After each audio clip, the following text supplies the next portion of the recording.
Hello YouTube, my name is Nero, and today we have some Mirror's Edge Catalyst. This game actually just came out today, and the code for the game was actually provided to me by EA. They are sponsoring this video as well. I want to make you guys very aware of this. They are paying me money to make this video, as you guys saw with the watermark, but as with all EA Ronku videos, they're not buying my opinion. They are simply just paying me money to make a video of their game and give my honest opinions and feedback towards that game. And the game we're going to be covering today is going to be Mirror's Edge Catalyst, a game that I've actually wanted to try out because I never played the original Mirror's Edge. It came out in 2008, and it was widely regarded at the time, which is why I was aware of it, as one of the most beautiful games for the Xbox 360 and PlayStation 3. And then once it came out for PC, it blew people's minds. Like, have you guys seen screenshots of the original Mirror's Edge? Like, the stuff that people are able to do with it, it's amazing looking. So good. So when they said, hey, we would like to pay you to play the sequel to that game, I thought to myself, that sounds like a pretty good idea.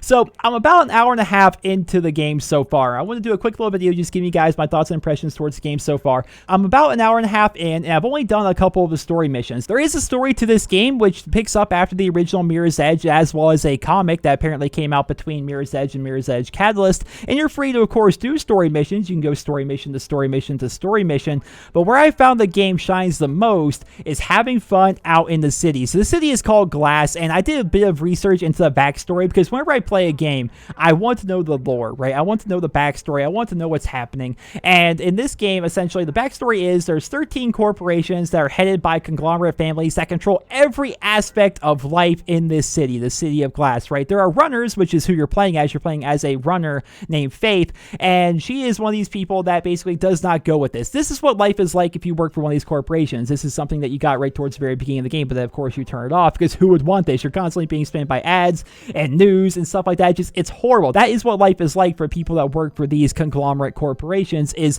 they are essentially free-willed slaves to these corporations. And of course, as a runner, you don't want to be a part of that, so you make your living running around on top of rooftops, doing parkour, doing covert delivery jobs, and so on and so forth. That's, to my understanding, the very basic version of the story. Now, of course, there's going to be an entire thing happening with, villains and main characters and stuff like that. I just don't know that well because, again, didn't play the original, didn't read the comics, and I'm only an hour and a half into the game. I've only done the first couple of story missions because I spent the vast majority of my time running around the city, because that's where I think it's very fun. This game excels so well as a platforming game, and that's exactly what they're selling it as. It's a platformer. There's games out there like Doom, for example, is a more recent game that is a first-person shooter that has some platforming elements to it, right? Well, this is a game that is a platformer first that also has some combat, and the combat to the game can be interesting, and you can definitely put together some really cool things by kicking people into other people or knocking them off of buildings or getting aerial attacks and so on and so forth.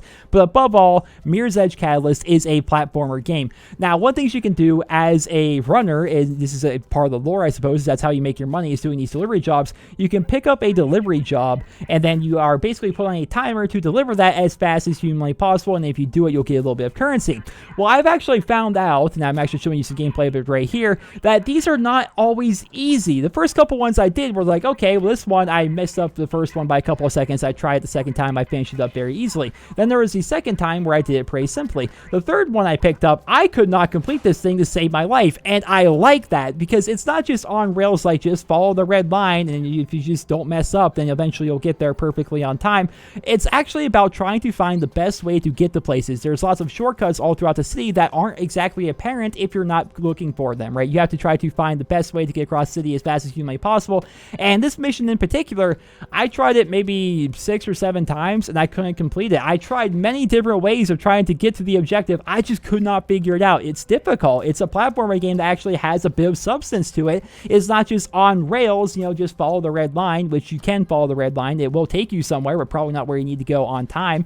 So you have to actually figure it out, and I like that aspect of the game. That's where I'm enjoying the game the most so far, is just running around in the city and trying to pick up some of these side missions and trying to complete them in a timely manner. They do have an entire system called social play, which is going to allow you to compete on leaderboards with other people, and I think that's pretty cool. Like, I completed this thing here, and this guy did it in about half my time, and I'm sitting here thinking to myself, how in the heck did this guy do this in like half my time? Like, he must have done this thing over and over and over and found some amazing shortcut that I just did not even know was there.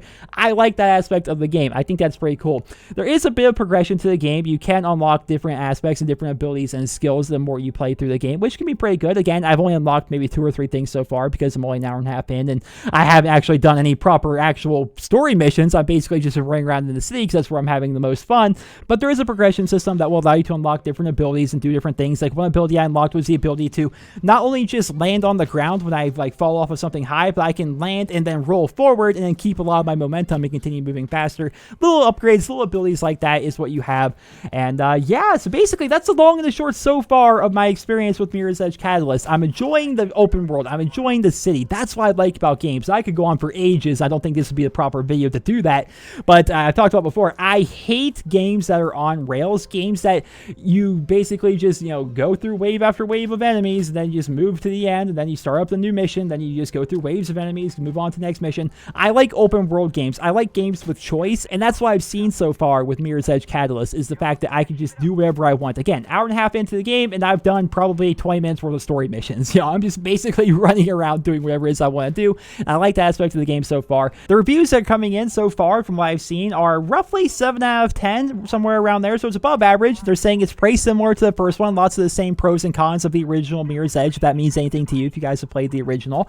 And so far, I've been enjoying the game, and I'll see if I actually continue on with the entire game. It's rare that I actually play a game to completion these days, but I definitely want to go back and play this game a little bit more, see a bit about the story, and just see what's going on with it, and see what all the hype is about, because the original Mirror's Edge was a game that everyone seemed to really love, and I'm hoping that this game is going to be a proper sequel to that, a game that people are going to love just as much, although it's always hard to make a game that's a sequel that's as good as the original. But so far, as somebody that went into this game with not really a ton of expectations, I've been enjoying it. So hopefully you guys enjoyed this video. Hopefully you guys all found it somewhat helpful and informative. Let me know in the comment section below your thoughts on Mirror's Edge Catalyst so far, if you guys are enjoying the game, or if you plan on picking it up, if you're excited for the game, if you've been anticipating it, or you're somebody that doesn't think it looks that great, or what. Tell me what you think. I would love to hear your thoughts down there in the comment section below. I hope you guys all enjoyed this video. If you did, please drop me a rating. Hope you guys all have a wonderful day.